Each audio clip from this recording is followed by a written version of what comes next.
Are we in the beginning of the tribulation?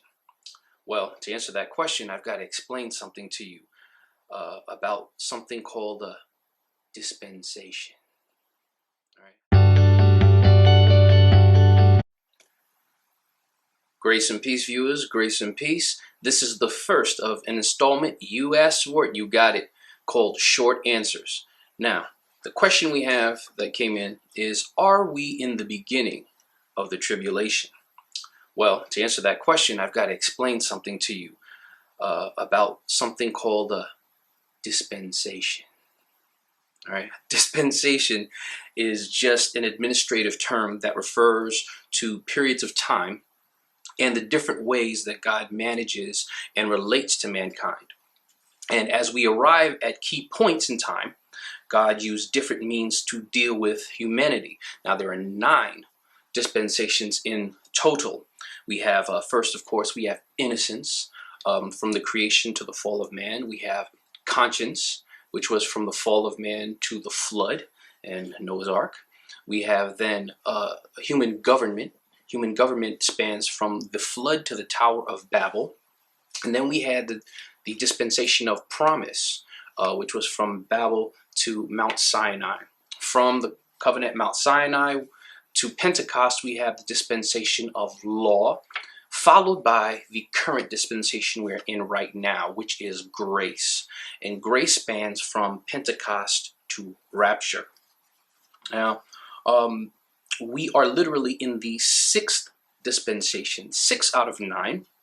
And after, this one is the one that you're talking about.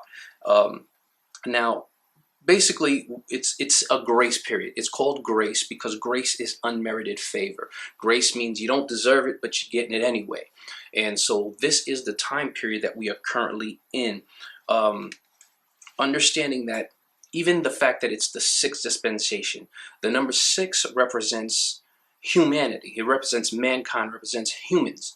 So it's almost as if this dispensation, not even almost, this dispensation, which began at Pentecost, that ends at the rapture, and you can check that out from Acts chapter 2, verse 1, all the way to Revelation 5, verse 14. That is the time period that we're talking about.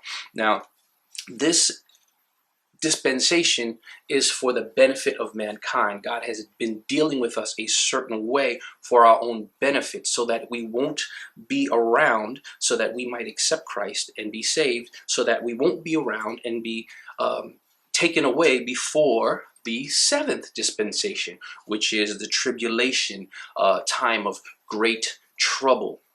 It's a time period that we see is going to span from the rapture of the church to the second coming. Revelation 6, verse 1 to Revelation 20, verse 3. Understand that there is no tribulation happening with the church here. The tribulation means that grace is over. That the doors of grace are being closed. That means that the Lord is going to collect his people up, and his people are the light of the world. So if he takes the light away, the world is left in darkness. He takes them away so they won't take part in this time of great trouble. It's so horrible, according to what is written in the book of Revelation, that it would have been longer, but there would be nothing left on the earth. So God shortened the days. It's going to be 3.5 years of relative prosperity, and then 3.5 years of absolute horrors that the world has never seen before. Isaiah, in Isaiah 13, verse 9 to 11, describes it quite vividly, if you want to check that out. But you have to understand, like I said, it's short answers, so this is the short answer. We are still in the time of grace because there has been no rapture. It has not happened. This is God's grace also. He's giving us time. He's giving time to all who would call on the name of the Lord Jesus Christ and be saved. So that's short answers. I'm Dan Rivette from London Harvest Church of God. Till next time.